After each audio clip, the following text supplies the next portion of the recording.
Did you know that Amish farmers grow some of the most abundant, resilient crops without using a single drop of chemical pesticides?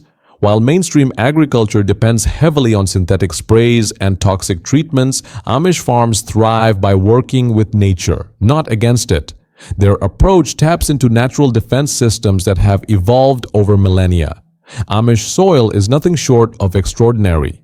In fact, it contains 4 times the organic material found in typical commercial farms. Their crops are guarded by swarms of beneficial insects, and their commitment to biodiversity means that total crop failure is nearly unheard of.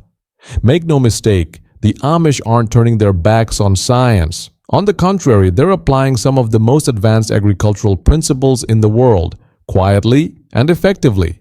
Let's uncover the real secret behind their success. Why do Amish farms grow such vibrant, healthy crops without modern chemicals?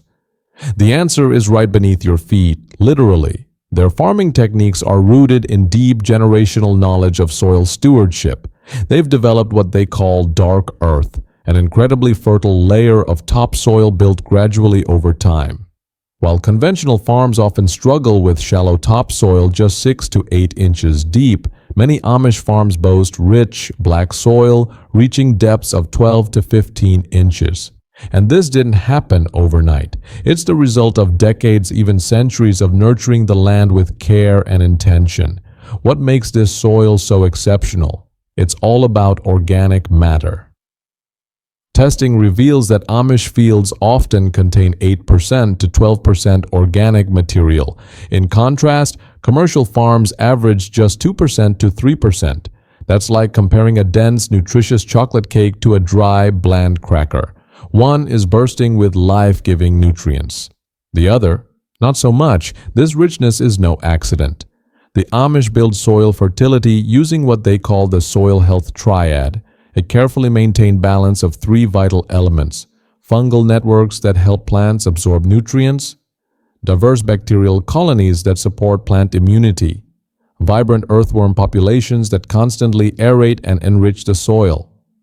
Together, these 3 forces function like a well-coordinated symphony, each one essential and all working in harmony.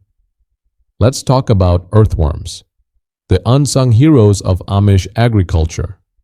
In a thriving Amish field, you'll find 25 to 30 worms in just 1 cubic foot of soil. These little powerhouses tirelessly dig through the earth, breaking down organic matter and leaving behind nutrient-rich castings that feed plants naturally.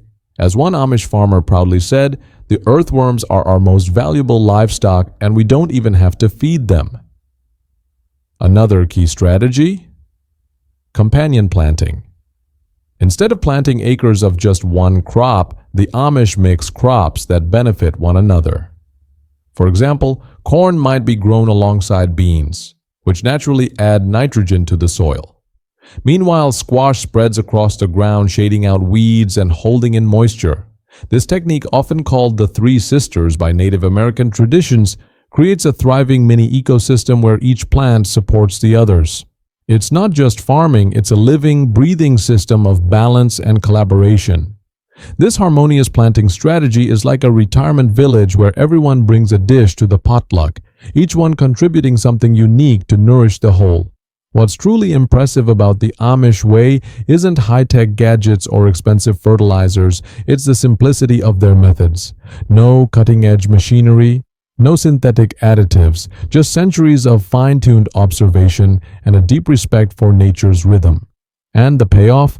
Crops that naturally resist disease and pests, without a single chemical spray. But here's the catch. Rich soil is just the foundation. True success in Amish farming depends on dancing in step with nature's timing. And in this dance, timing isn't measured by digital forecasts, it's read from the land itself. You might check a weather app before heading to the garden. Amish farmers, they consult the sky, the trees, and the birds. Their precision comes from tracking 17 time-tested natural signs that signal frost, warmth, and planting windows. Take the Three Kings method, for example. It begins 72 days after Epiphany, January 6th. That's the Amish marker for sowing cool weather crops like lettuce and peas. No calendar dates needed, just nature's own tempo. Even trees become guides. When the leaves of oak trees grow to about the size of a squirrel's ear, roughly an inch long, it means the soil has warmed to around 55 degrees Fahrenheit. That's the green light for planting heat-loving crops like tomatoes and peppers. No soil thermometer required when you're tuned into the trees. Then there's the moon, the Amish planting calendar in the sky. They don't follow it as superstition, but as practical wisdom passed down through generations. Here's how it works. When the moon is waning, shrinking, gravity favors root development. So root crops like carrots, potatoes, and beets go into the ground.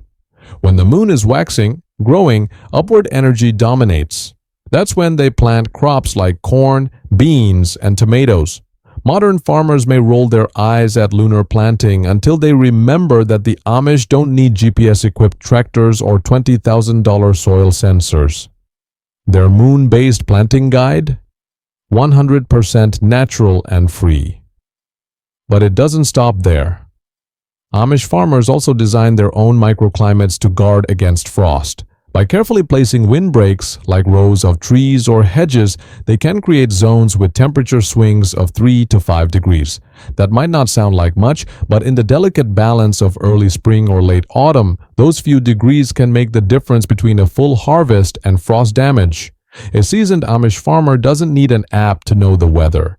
They can walk their fields at dawn and understand the day ahead by observing where the dew forms and lingers on the grass, how the birds behave, whether they're quiet or restless, the movement and shape of clouds at sunrise. If chimney smoke sinks instead of rising, frost is coming by morning. This old Amish saying might sound like folklore, but it's shockingly accurate. Observations like these, passed down for generations, help Amish farmers predict the weather with surprising precision. By aligning their farming practices with nature's signals instead of battling against them, they eliminate the need for chemicals. Their crops grow during the right season, under the right conditions, and that's half the battle won. It's a back-to-basics approach that continues to outperform high-tech methods, proving that sometimes wisdom from the past is smarter than any modern solution. But even the best timing means little without one crucial ingredient: water. And here's where the Amish shine yet again. Even during dry spells that send commercial farms into panic mode, Amish fields often stay green and productive. Why? Their water management systems are quietly brilliant. The cornerstone of their strategy lies in a simple yet effective method: swale and berm systems. Swales are shallow trenches around 18 inches deep, dug along the natural curves of sloping land, typically every 30 feet. The soil that's dug out is used to build slight mounds called berms on the downhill side. Here's how it works. When it rains, instead of water rushing downhill and washing away valuable topsoil, it's caught in the swales. The water then slowly soaks into the ground, creating hidden underground moisture reserves. These reserves can feed plants for weeks after the rain is gone. Then there's something called keyline design, an advanced take on the same principle. By shifting their water collection features just 1 to 2 degrees off the natural contour of the land, Amish farmers encourage water to slowly drift sideways across the field rather than pooling in low spots. It's like a slow-motion, self-operating irrigation system built right into the earth. No pipes, no pumps, just gravity, slope, and strategy. Rain isn't wasted. It's harvested, intentionally. On a typical Amish farm, the math adds up quickly. For every 1-inch rainfall, a 1,000 square foot rooftop can collect about 600 gallons of water. And with multiple barns and outbuildings, a single storm can fill up tanks with thousands of gallons without flipping a single switch. That's right, no electricity, no fossil fuel, just clever design. And when it comes to delivering that water to crops, gravity does the heavy lifting. Amish farmers often store their water just 12 to 15 feet above the level of their fields. From that slight elevation, gravity-fed irrigation flows steadily without the need for pumps or machines. It's efficient, reliable, and completely off-grid. By placing their water storage just 12 to 15 feet above crop level, Amish farmers create enough natural pressure to irrigate fields without ever flipping a switch. Water flows downhill. It's that simple. And I can't help but think my electricity bill would be a lot happier with this kind of logic, but water conservation doesn't end there. Another powerful tool in the Amish arsenal? Mulch. A thick 3-inch layer of organic material like straw, leaves, or wood chips can slash water usage by a whopping 60 to 70%. This natural blanket traps moisture, blocks evaporation, and slowly breaks down to enrich the soil over time. And the impact is nothing short of amazing. During a recent drought, when nearby commercial farms were running irrigation systems around the clock, the Amish fields kept producing. Many needed little or no extra water. Why? Their soil had become like a sponge, soaking up rain and holding it long term. But controlling water is only half the secret. The edges of Amish farms play an unexpected role in protecting crops too. These borders aren't just property lines, they're part of a living, breathing system. A closer look reveals what's known as a hedgerow system, and it's anything but ordinary.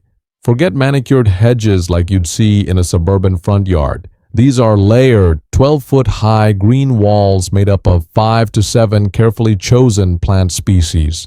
Each one serves a specific function in the larger ecosystem. Tall shrubs and trees act as windbreaks, shielding delicate crops from strong gusts. Research shows that an 8-foot hedge can protect crops as far as 80 to 100 feet into a field.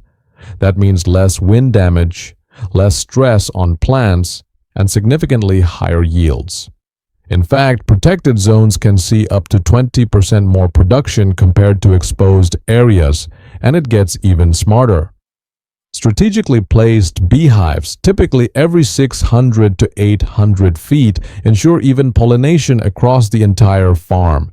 This isn't random placement, it's by design.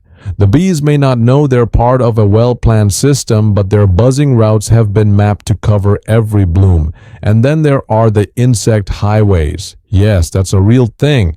These are 15-inch wide strips of wildflowers planted every 150 feet across the fields.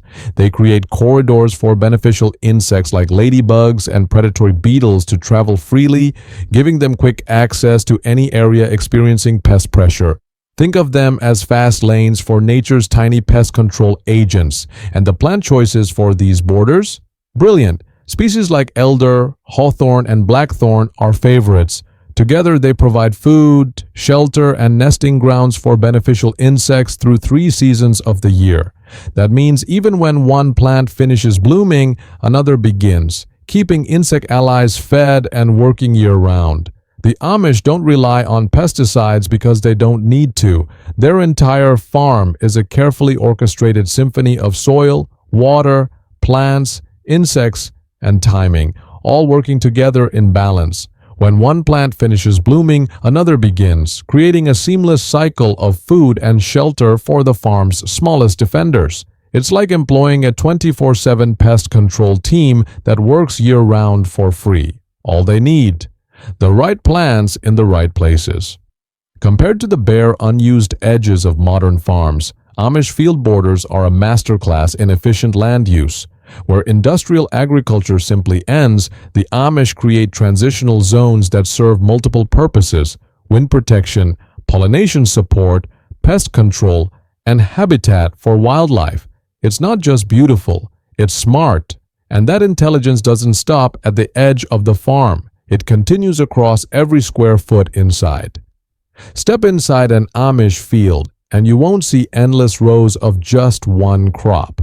Instead, you'll find a vibrant mosaic, a mix of vegetables, grains, herbs, and flowers all growing together.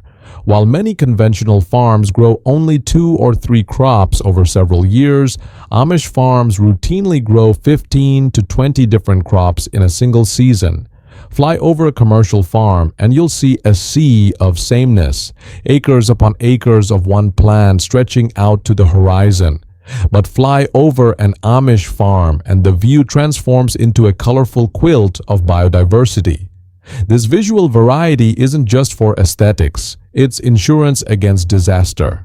Here's why it works. When you plant 12 or more crop types, the chances of all of them being wiped out by a single disease or pest drop drastically.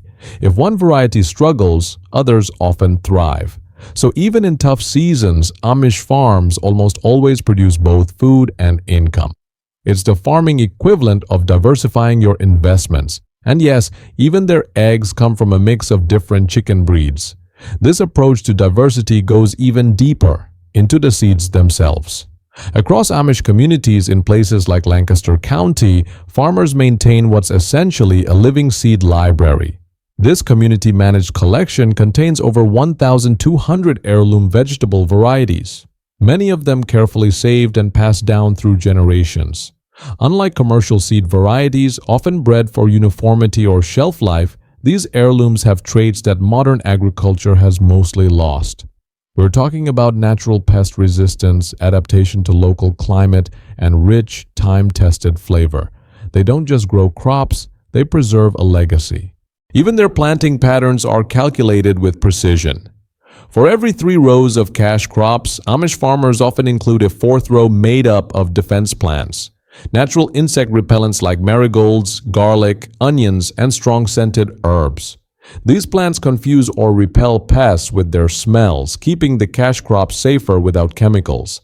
And then there are the sunflowers, towering every 25 feet like golden guards. While they do produce seeds, they're planted mostly for their function. Their height and structure help break up pest movement.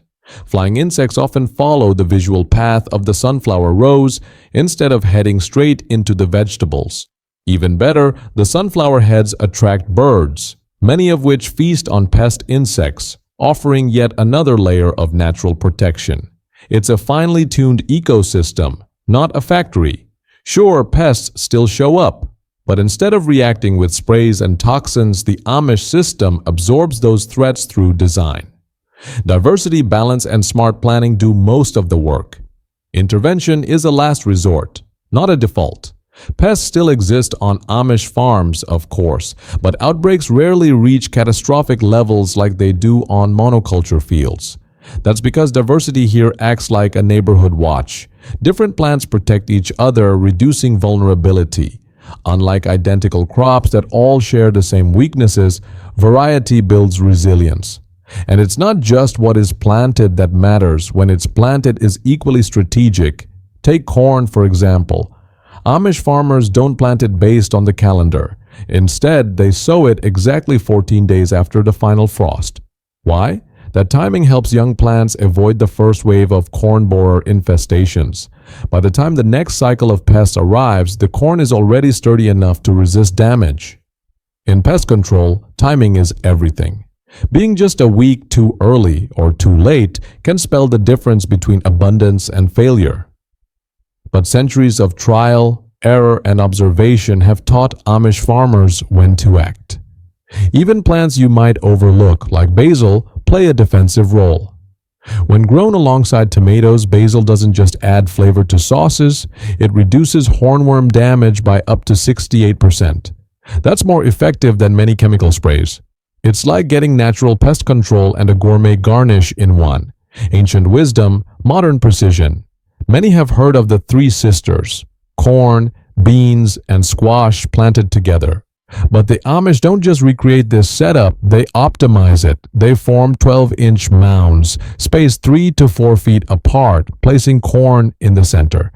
As the corn shoots upward, it becomes a living trellis for climbing beans. Those beans, in turn, fix nitrogen in the soil, enriching it. Meanwhile, the squash spreads out at the base, acting as a living mulch, retaining moisture and preventing weeds. Each plant supports the others, creating a self-sustaining unit where nothing is wasted. And let's talk insects, the helpful kind. Just 7 ladybugs can wipe out an entire aphid colony on a cabbage plant in a matter of days. Rather than spraying fields, Amish farmers focus on attracting these tiny allies by planting habitats filled with flowers and nectar-rich plants. It's like deploying a miniature air force of pest control, and they don't even charge a fee. Chickens join the defense too. Managed carefully, about 25 chickens per quarter acre, rotated every 3 to 4 days, they scratch up insect eggs and larvae from the soil while fertilizing as they go. Their patrol is not only effective, it's oddly joyful. They get a new patch of bugs to chase every few days, but it doesn't stop with chickens. The Amish integrate strategic livestock rotation into their pest management system. Animals become more than food sources, they're part of the defense strategy. Cattle, for instance, are moved across pastures every 24 to 48 hours, preventing overgrazing while keeping pest populations from establishing strongholds. Their hooves also serve a purpose. Light trampling by 7 to 8 cows compresses the soil just enough to achieve ideal air capacity while crushing pest nests and eggs hiding in the topsoil. Guinea fowl also have a starring role. A group of 10 to 12 birds can patrol and cleanse a full acre of ticks and grasshoppers with impressive precision. These speckled sentries gobble up bugs that other animals ignore, earning them a top spot on the Amish pest control team, especially for families working in the fields all day. And then there's the morning duck patrol. Just after dawn, ducks are released into problem areas where slugs tend to thrive. A single duck can devour 50 to 150 slugs in one morning. Multiply that by a small flock, and you've got a slug solution that's as effective as it is adorable. And let's be honest, the ducks seem to love their job. It's like giving kids all-you-can-eat snacks and calling it chores. Even the manure isn't managed randomly. Amish farmers spread 8 to 10 tons of animal manure per acre, but they do it in fall, not spring. This gives the material time to partially decompose, avoiding the risk of burning delicate roots. It also ensures a slow, steady release of nutrients throughout the growing season. These practices demand daily care and thoughtful planning. There's no automation, no set it and forget it mentality. Everything is guided by human observation, timing, and experience. Yet this so-called manual labor isn't inefficient, it's the opposite. Strategic, seasonal, and community-supported, it creates a harmony of people, animals, and plants working in unison. Want me to continue with the 2-week critical window for weed management and how they preserve food without electricity? The Amish don't fight weeds year-round. They outsmart them in a tight window. Their focus is razor-sharp during the first 2 weeks after planting, when weeds are still under 2 inches tall. At this stage, they're easy to uproot and haven't begun competing seriously with the crops yet. Tackling them early drastically reduces how much labor is needed later in the season. And it's not just about timing, it's also about tools. The secret weapon? The long-handled stirrup hoe. This lightweight tool glides just beneath the soil surface, slicing weed roots without disturbing the surrounding ground. It's ergonomically designed so farmers can stand upright while working, reducing fatigue and boosting speed. These tools handle roughly 85% of all weeding tasks, and switching from a regular hoe to a stirrup hoe can triple efficiency. It turns out 1 hour of precise hand weeding can match the effectiveness of spraying 3 gallons of herbicide. While chemicals may seem faster initially, they often come with long-term costs. Herbicide-resistant weeds, damaged soil biology, and the need for even more interventions down the road. But no one farms alone in Amish country. When weeds start creeping in, community cooperation kicks in. Work frolics, yes, that's what they call them, gather about 15 neighbors who can collectively hand-weed 5 acres in a single day. These events rotate from farm to farm, turning what might be a 2-week solo slog into a few hours of shared labor. And they're not just efficient, they're fun. Frolics feel more like neighborhood parties than work days, complete with home-cooked meals, laughter, and conversation. The work gets done, but so does the bonding. And here's something surprising. This physical lifestyle doesn't just grow food, it grows strong, healthy bodies. Daily farm work on Amish homesteads burns between 2,500 and 3,000 calories, far above the 1,800 to 2,200 range of the average modern American. It's like a full-body workout hidden inside your daily chores. Think of it as the original CrossFit, but with tomatoes at the finish line instead of a protein shake. All of this contributes to the impressive health statistics seen in Amish communities. Lower rates of chronic disease, fewer lifestyle-related illnesses, and a level of vitality that often surprises outsiders. But even with all this effort, sometimes nature doesn't cooperate. Pests win, crops get damaged. The difference is Amish farmers plan for it. They follow what's called the 1/3 rule. Every year they assume about a third of their crops will be lost to bugs, weather, or unexpected setbacks. That way, when disaster strikes, it's not a crisis, it's part of the plan. So when squash fall victim to cucumber beetles or tomato hornworms show up in force, panic doesn't set in. Instead, Amish farmers roll out their backup plan, a secondary planting schedule filled with fast-growing crops that recover lost ground. Think 45-day turnips, 30-day radishes, and quick greens that can re-establish food supply in just a few weeks. Fast-growing crops like 30-day radishes or 45-day turnips help fill in harvest gaps when original plantings fail. Even if a main crop is lost, something can still be pulled from that space before the season ends.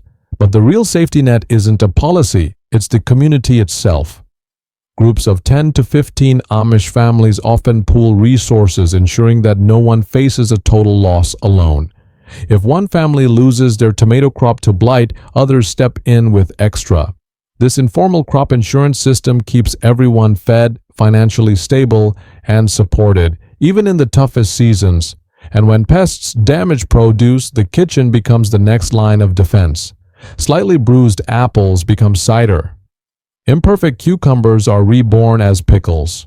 Damaged tomatoes get simmered into rich, hearty sauces. Most Amish families preserve food using at least 7 different techniques: canning, drying, freezing, fermenting, smoking, curing, and root cellaring. This variety ensures that almost nothing goes to waste, even the less than beautiful harvests. They've even created a market for imperfect produce, selling it at 40 to 60% discounts. Shoppers who care more about flavor than flawless appearance get great deals, and farmers still profit from crops that might otherwise be composted. It's like a dating service for veggies with personality. But this isn't just survival, it's resilience. By expecting problems and building in redundancy, Amish farms recover from setbacks that would cripple many conventional operations. And here's the part that matters most for the rest of us. You don't have to live like the Amish to benefit from their wisdom. Modern farmers can adopt many of these techniques without giving up technology. In fact, blending old and new often produces the best results. Start small. Many Amish methods shine on 5 to 10 acre plots, the perfect size for market gardens and small family farms. It's a way to experiment, introducing natural borders, mixing crops, and observing results without turning your whole operation upside down. The edge effect is one of the easiest ways to begin. Planting 18 to 24-inch wide biodiversity strips around fields invites beneficial insects, improves pollination, and helps control pests without changing the main crops. These borders work like living welcome mats for nature's free pest control crews. And while Amish farmers use hand tools for religious reasons, modern growers can adapt the method with battery-powered tools that ease strain while maintaining the integrity of the system. Principles over pain. Efficiency without sacrificing your back. Studies back this up. A Cornell University study found farms that blend Amish soil practices and crop diversity with modern tools had 15 to 25% higher yields than traditional monocrop farms. It's proof that the past and future of farming can work side by side. And these principles aren't limited to North America. In Japan, farmers use Satoyama systems. In France, the bocage approach. Across continents, cultures working with nature, not against it, come to remarkably similar conclusions. So, what's the real takeaway? In a time of unpredictable weather and fragile supply chains, resilient farming isn't just an ideal, it's a necessity. Amish farming techniques offer a powerful reminder. A farm isn't just rows of plants, it's a living system. Every border, every chicken, every sunflower serves a purpose.